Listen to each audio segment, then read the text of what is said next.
qu'est-ce que tu vas faire? Quand ça arrive là, quand cette réalité arrive, on ne le souhaite à aucune femme. Cette réalité-là, cette triste réalité, on ne le souhaite à aucune femme sur cette terre, dans leur foyer. Mais c'est des choses qui arrivent. Il y a tellement de victimes. Tellement de victimes. Quand cette réalité arrive, que ton mari tombe sur une plus jeune, il l'aime tellement que tout ce que tu dis, ça rentre là, ça sort là. Tu peux faire quoi? Imagine, tu n'as pas d'activité. Tu dépends financièrement de lui, mais tu vas vivre un cauchemar au quotidien. Alors que si tu as ton activité, tu as ton argent, c'est vrai ce qu'il est en train de te faire, ça va te faire mal. Mais arrivé à un certain moment, tu vas te concentrer sur ton argent, tu vas te concentrer sur tes enfants. Et il va te voir belle, entretenue, en train de chercher ton argent, épanouie d'une manière ou d'une autre. Même si tu es en train de souffrir, il ne va pas le sentir parce que tu n'as pas le temps de t'apitoyer sur ton sort. C'est lui-même là. Son comportement va changer. Il va revenir vers toi. Cherchez votre argent, les filles. Cherchez votre argent. Cherchez votre argent. On veut bien s'amuser, on veut être marié, on veut écouter nos maris. On veut être des femmes soumises. Et ça même, encore, ce n'est pas de la soumission. C'est-à-dire que toi, une femme qui accepte de laisser ton activité ou tes activités pour rester seulement à la maison, ça, ce n'est pas de la soumission. On appelle ça de la naïveté. On appelle ça de la naïveté. Au 21e siècle, en 2024, on ne fait plus ça. Vos grands-soeurs ont fait ça hier, elles regrettent aujourd'hui. Vos mamans ont fait ça hier, elles regrettent aujourd'hui. Vous n'allez pas faire. Non. Ne vous laissez pas faire. Tu n'es pas en train d'aller tromper un homme. Tu es en train d'aller chercher ton argent. Donc, pourquoi est-ce que le fait que tu cherches de l'argent soit un problème dans ton foyer? Si tu ne respectes pas ton mari, on peut dire elle ne respecte pas son mari. Si tu es malpolie, tu es orgueilleuse, on peut dire elle est orgueilleuse. Si tu es infidèle, on peut dire elle est infidèle. Mais tu n'es pas tout ça. Tu respectes ton mari. Tu traites bien ton mari. Tu es une bonne femme au foyer. C'est juste que tu vas chercher ton argent pour être indépendante, pour te sentir exister, pour avoir aussi ton mot à dire dans ton foyer. Si ça encore, c'est un problème dans le foyer, mais ça veut dire que le foyer là, c'est pourquoi? Le foyer là, c'est pourquoi? On se marie pour être heureuse. On ne se marie pas pour arrêter de vivre.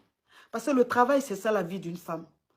La vie d'une femme, ce n'est pas que les enfants, ce n'est pas que son mariage. La vie d'une femme, c'est son activité. C'est ton activité qui te permet de vivre. C'est ce qui fait travailler ton cerveau. Et donc, si tu n'as plus d'activité, toi la femme, et que tu es là, tu n'es qu'une femme au foyer, ton cerveau ne travaille pas. Ton cerveau ne travaille pas. Ça veut dire que tu ne vis pas. Tu n'es pas en train de laisser une trace sur cette terre. Tu vieillis 3 fois plus vite que celle qui a une activité. C'est ce que les femmes ne comprennent pas. Une femme qui n'a pas d'activité, qui est là comme ça, qui n'est que femme au foyer, elle vieillit plus vite que celle qui travaille. Parce que le cerveau, c'est quand il travaille que les cellules se régénèrent. Mais si ton cerveau est éteint, il est en pause. Depuis des années, toi, ton cerveau est en pause. Tu vas vieillir avant même les camarades de ton âge. Et les filles de ton âge, là, tu as les femmes de ton âge, tu vas les voir. Tu as dit, hey, ma chérie, toi, c'est quoi ton secret? Toi, c'est quoi ton secret? Tu ne vieillis pas. Entends-toi, tu es à côté d'elle, on dirait que tu es sa maman. Parce que ton cerveau est en mode pause. Vous avez compris? Faites travailler votre cerveau, s'il vous plaît, les filles. Je ne dis pas ça pour détruire votre foyer. Je ne dis pas ça pour que vous soyez rebelles dans votre foyer. Non. Je dis ça parce que c'est une réalité. Je dis ça parce que malheureusement, il y a trop de femmes qui souffrent aujourd'hui, qui sont dans le regret. Mais c'est peut-être même trop tard. Vous comprenez? Dans la vie, tout se discute. Dans la vie, tout se discute. Tout est une question de communication. L'homme qui est avec toi, s'il t'aime, il ne peut pas aller contre ce qui te rend heureuse. Ce n'est pas possible. Si un homme avec qui dit qu'il t'aime, il est contre ce qui te rend heureuse, ce n'est pas de l'amour. C'est de la possession. C'est du profit. Mais un homme qui t'aime, si tu lui fais comprendre que le fait que tu aies une activité, le fait que tu cherches ton argent, c'est une façon de te rendre heureuse, tu te sens exister, tu te sens vivre. Mais je pense que cet homme-là, il va comprendre que ça te rend heureuse. Il ne va pas aller contre. Il ne va pas aller contre. Et puis c'est toi qui joues la go trop fidèle. Toi, on ne te drague pas. On ne te dit pas bonjour. Pourquoi vous gâchez votre vie comme ça même? Pourquoi vous gâchez votre vie? Maintenant, demain, quand vous voyez, on ne vous met pas là. Quand vous voyez la vraie vérité là, quand ils vous laissent pour aller se marier, ou ils vous jettent là, c'est là maintenant vous allez recommencer votre vie à zéro. Le temps que vous allez finir de faire goumen, vous voyez le goumen de ça là. Goumen de ça où tu as perdu ton temps jusqu'à on dit on va te marier, puis on ne t'a pas marié là. Goumen de ça là, ça peut prendre 3 ans, 4 ans. Goumen de ça là, tu as 3 ans minimum pour tenir un peu, vouloir même faire quelque chose. Vouloir faire quelque chose.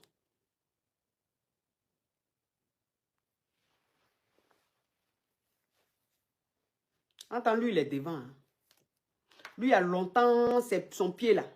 Il y a longtemps, il a mis sur plusieurs cailloux. Pendant les 8 ans, vous avez fait ensemble, là, les 9 ans, 10 ans, 5 ans, vous avez fait ensemble. Là. Lui, là, ses pieds étaient sur plusieurs cailloux.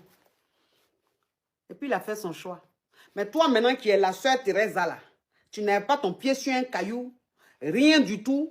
Il n'y a pas prétendant, rien, là. C'est que tu as fermé la porte. Tu as bloqué tout. Parce que toi-même, quand on va sur tes profils, sur les réseaux sociaux, quand on va sur tes profils en couple, quand tu vas sur Facebook, sur son profil, elle a mis en couple, un cœur. Voilà. Et que si elle met en couple, là, pour elle, là, on ne va pas comprendre. Donc, elle rajoute cœur à côté de en couple. Pour te dire que où elle est là, elle est en train de vivre l'amour. Le grand amour, il ne faut même pas même la déranger, tu vas l'énerver. Donc, en couple avec cœur, sur ses profils. Tu vas sur Facebook, en couple avec cœur. Instagram, en couple avec cœur. TikTok, je ne sais pas comment elle a fait. Mais en tout cas, tous les réseaux où elle se trouve là, il y a un couple. Mamie est en couple.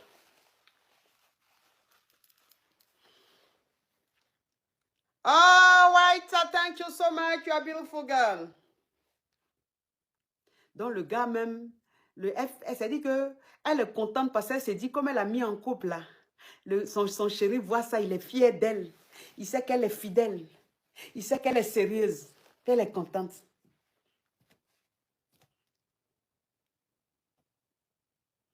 Souvent, même si elle est trop fâchée, elle dit, bébé, tiens mon mot de passe de mes réseaux sociaux.